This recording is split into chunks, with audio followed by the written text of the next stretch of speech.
Hey everyone, Brian back again for another episode of the Driveway Marketing Podcast. Gonna change gears a little bit. If you listen to the last episode with my friend John Clendenning, and I'm not saying that to be facetious, John and I are friends. We live in the same space. We talk to the same people. We come from the same worlds. I want to talk to you about what we talked about. We're going to take it to the difference of what's happening in AI, right? Because we're hearing lots of words. We're hearing AI, we're hearing automations or agents. And quite honestly, what the fuck does that all mean for my business? That was bleeped out on purpose. Sorry, I couldn't help myself. So I feel like right now the whole world's throwing these buzzwords like you got to get involved and you need AI and automations. You need these models, and you're supposed to say, yeah, let's get it down. So the reality of it is like I'm going to break this down so you know how to actually use it in your business. Whether you're starting out as you and your spouse or your significant other doing, breaking it down and learning how to build a business, or you have 40 people and you service 3 states and you have 10 service calls a day and you're buying and selling products. All this stuff can help. And I've been around this stuff for a long time. You talking about automation has been around for a long time. And what's so exciting is with all of these new tools that are out there, it really becomes super cool. Because if you think about it, I've talked about this before, right? So you think about what is the difference in being complicated and something being complex. And quite honestly, you can argue either way, but flying an airplane is complex. Lots of things have to happen. Nature is doing it. Nature is out there. You're flying in the winds. There's weather. You have mechanical systems. You have computer inputs. You've got humans helping you guide stuff. You've got technology guiding you. You've got ground control, air control, whatever. So, that's complex, right? But building a house is complicated. Why is it complicated? Well, because people are involved. You need to make decisions in a certain path and you have to have certain inputs and people have to make calculations, right? So the reality of it is like things that are complicated, we make complex. And so what I'm going to try to do today is we're going to try to make something complex, easy to digest, and we're going to define it in some real words so that you can do something with it. Because you can't wait. Because if you don't wait, guys like me, powering competitors like you have, are going to change how you do business. It's no longer if, it's when. But as of August of 2025, the corporate big dumb companies doing big dumb things, they're not getting the adoption and they're getting their butts kicked by 20 somethings and 30 somethings and 50 somethings who are adopting the technology and applying it to real world problems, right? So don't be in the one case and say, well, it doesn't affect my business. Yes, it does. You just don't know where to put it. And where other people are making mistakes, they're trying to put it everywhere. And it doesn't really work because it needs to fit purpose. So build and move on, right? So let's just talk about the words. So when we use automation, just think about the assembly line in the car. It's a robot putting doors on the car. It doesn't know what to do. It just happens, right? So if we think of things that happen that are automated in our business, I'm thinking of some of our use cases. When a new client signs up, they get a series of emails. They get it, right? So that's the simplest one. When a new customer gets onboarded and they get scheduled an appointment, what happens? They get our onboarding sequence. The onboarding sequence is they get a welcome email from person 1, from person 2, from person 3. Then they get a video talking about what to happen. And that happens over a period of 3 days. And then they get a follow-up the day before. The service happens, they get a follow-up 1 to 3 days after, and that is automation. We use automation to make that happen, right? So that's just kind of it. It's about consistency and not necessarily creativity. We've always used humans to make creativity happen so that it is more personal because quite honestly, it's way more fun. But here's the game changer. AI is allowing us to basically make more decisions, but if we think about using AI as a brain, it's not the robot arm, right? It's the idea is like you could imagine if you could bottle Brian's brain. How cool would that be? It'd scare a lot of people, my family included. But it's someone reading the playbook, making the decisions, but they're doing it at scale, right? So if Brian, as an example, was teaching everyone on my team to do something and they asked me every question every day, I could help them do that. But guess what? 1, that sounds awful to me.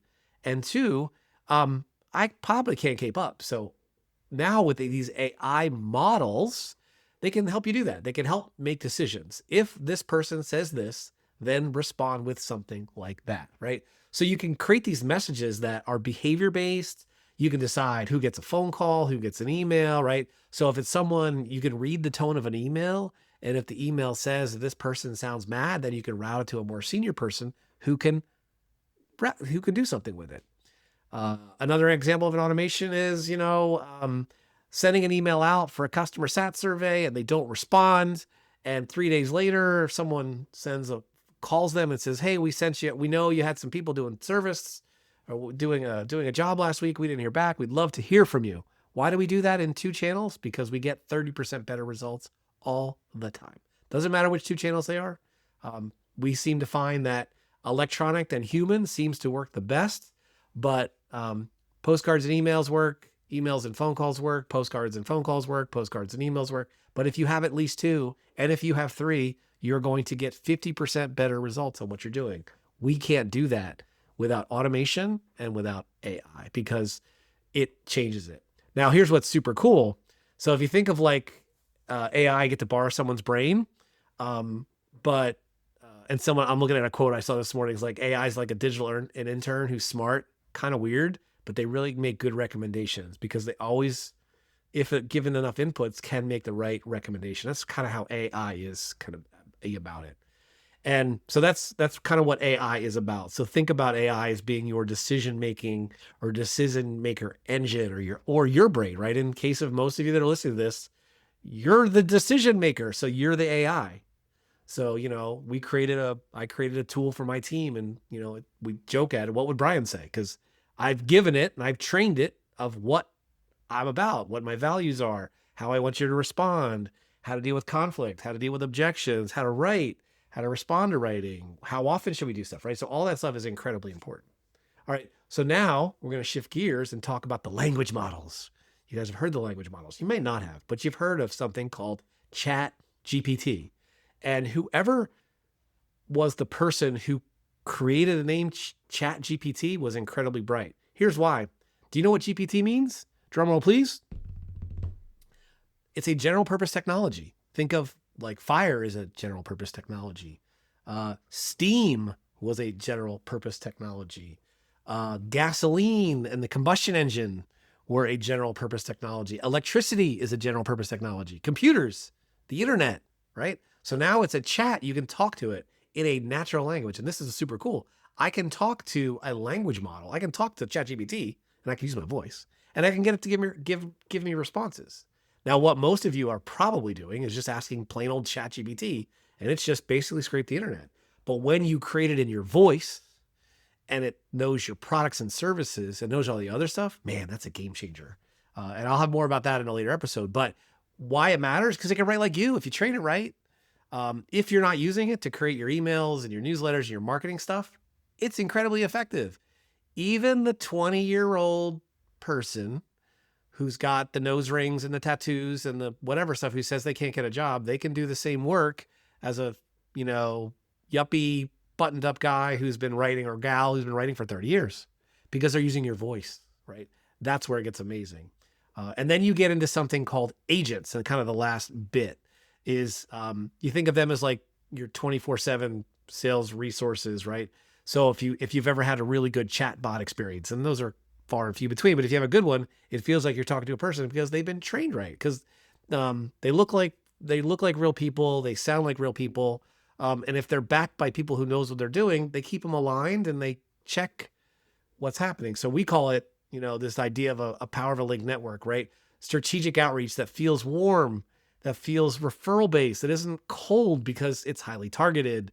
It's highly about them, right? So for example, our callers get a review of what the customer's company looks like. So we know that they got 10 employees and they're in the Evanston, Illinois area and they've been around since the 70s. And they don't have to go look at the website. They just look at their screen and say, "Hey, it's great to talk with Joe. It's amazing. You've been in business since 72. I know we have a small staff. How crazy is it to find people? Because it sounds like looks like you got 5 job openings, and how hard is it to find people? Are you worried about that?" Right. So all of a sudden brought together, they create a human touch with all this information. So amazing stuff. So how does that work together? So if you think about what I talked about, how does this work together? So I'll use, what would be a good example to use? So we do curated in our outreach business for referral partners. So we help our customers create really highly targeted contacts, right? So what do? We don't use Google Ads. We don't use Facebook. We use them to create highly targeted. So what do? We use AI to validate the search criteria. So we use an automation to go find me all the plumbers within 5 miles of this property. And I want to know only ones that have 5-star reviews or more and have been on and have a Google My Business profile, for example. So if you're trying to find a referral partner, good place to start is the ones that know how to work and act like a real business. So if they have more than 5 5-star reviews on their Google, they're probably a pretty well-run company. If they have 500, they might be run by an agency. But if they have between 5 and 50 and their rating is 4.2, they might be good, right? Anyway, so we go find the right person. So then we reach out and touch them. What do? We'll use automation to schedule emails, postcards, handwritten cards, human touches, human-based emails that are based upon something we know about them. We use the model to create some magic, and then we send some message that sounds like Bryan because it's coming from Bryan. It's me. And then our agents use, depending on which platform and what's happening, they put it all together by either looking at it, reviewing it, or quite honestly, in the case where we're picking up the phone and calling them, it sounds like us because it is us, right? So that's the idea of putting it all together. I know I did that at like 3,000 miles an hour.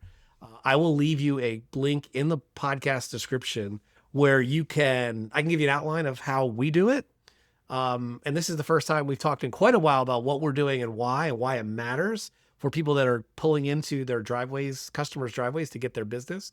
Because in addition to Google ads and Facebook ads, right, you're driving traffic. The reality of it is that you need all of those channels working, because at any one given time, something's not going to be working. So during the political cycle, Facebook ads were expensive if you were trying to reach suburban moms, because guess who else was trying to reach suburban moms? Every politician on the planet. If you're using Google, everyone else, your competitors are trying to get to the top ranking. They're using SEO, AEO, paid ads to get to the top of the list. They're using direct mail. They're putting stuff in Valpak. They're running events. They're doing all that stuff, right? So this isn't meant to replace this. This is meant as an augment. Every business needs referral partners, right? So I'm going to talk a little bit about why you need partners, because if any one of those doesn't work, you're screwed. Let me say that again. If your Facebook ads get turned off because you said something, you're screwed. If your Google ads get turned off because you violated something that you didn't know you violated, you're screwed, right? So you can't rely on rented media to do that, because you're going to get hosed. And it's happened to everybody. Just Google it. You can ask one of your friends, what happens when your Facebook ads account gets shut off? What happens when your Google ads gets shut off, right? So referrals drive that incredibly powerful. Why? Because if you have, I'll use a real example. If you have 8 referral partners, 8, so that's just 8 people that you have relationships with, and your average job is worth, let's say, $10,000, and each one of those people gives you 2 jobs a year, that's $160,000 of business if I did my business right. So it doesn't take a genius to figure out, could you have relationships with 8 people? You probably could. You're probably going to have relationships with 4, and you're going to get more projects together that are worth more money, but it all starts with 1. And you might hope for 25. My experience is you're going to have somewhere between 4 and 15 referral partners giving you solid referral businesses, but you can't do that by yourself. So just saying that you have to have a plan, you have to have some guidance, and you certainly need to be using tools like this to help you, right? So Bryan, this sounds scary. You went long, sounded like a sales pitch. I'm sorry if it was, but we're really passionate about using referrals because it has changed our business. How did we get to become a 7-figure business? 100% of that business is through referrals. We have 2 lines of business. We've got a marketing business, and we've got an implementation business where we're doing the work. And both businesses are 100% built on those core principles, and they work, right? When you get to 7 figures, you've been doing this for 20 years, it does work. And that people say, it must be nice. It must be easy. No, we worked our butts off to get to this point, and we have people in place and systems in place to make sure it keeps happening, right? So, all right. So here's my challenge to you, right? So I want you to think about a couple things, right? I want you to think about what is one thing to help you do what you need to do. Is it getting on ChatGPT and asking it questions? Great place to start, right? Ask yourself, what can I automate? Way more important than which chat to use. What can I automate right now? I will tell you right now, the number one thing you can automate is when you meet new people, they get 3 touches from you. You don't need any technology to do that, but every new person you meet at every networking event, every B&I breakfast, every person you meet on social, if they're your target, they get 3 touches from you. They should be in at least 2 different media, but I'm going to say for simplicity's 3 things. 1, they can get a phone call. Hey, Joe, nice to meet you. I'm looking forward to keeping in touch. Second thing they should get is something physical in the mail. You can find their office. You can find their home. You don't have to have written a book. You can send them anything, a little handwritten note that says, hey, Joe, great to meet you. And the third thing you need to do is send them a text if you have to, send them an email, but all over a period of 10 or 12 days, and then provide value, right? And then when we get into other stuff, we'll talk in future episodes about how to do it. If you need help, ask ChatGPT. Hey, I met Joe. This is his address. I want to send him 3 highly impressionable contacts. I want to use phone calls, emails, and a physical thing. Can you go to their website and give me some suggestions? So go ahead and try that. I bet you'll be surprised, right? So anyway, try that. That'll be unbelievably amazing, right?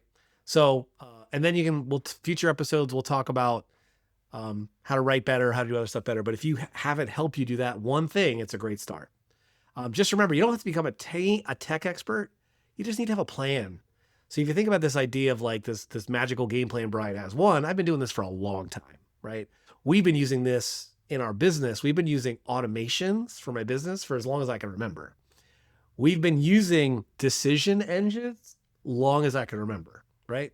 Now that we have to talk to them in English, it's great because I don't have to go to my coder and do magic stuff. But they allow you to they allow you to focus on the good stuff. What's more fun, sitting in your office, trying to figure out why people haven't paid you, or getting out and building real relationships in your business? It may be for referrals. It may be for, business alliances. It may be to sell your business, whatever it is. It's just an amazing resource. So anyway, hopefully that was helpful. I went a little longer than I normally do. But I want you to don't build AI for just AI's sake. I want to use it to buy back your time. So anyway, I want to thank you all for kind of kicking me in the butt to do this. I have purposely been holding off, and thank you, John, for pulling it out of me, and others like Vance, Jesse, Bryan, and some of my other friends that have like, why aren't you talking about this? Because clearly I have a lot to offer. And so the next couple episodes are probably going to geek out on tech. Sorry. But I think these are going to be wonderful resources that you can use to be resourceful. So until next time, this is Bryan signing off, and you have an amazing day. Make the game happen. See you guys.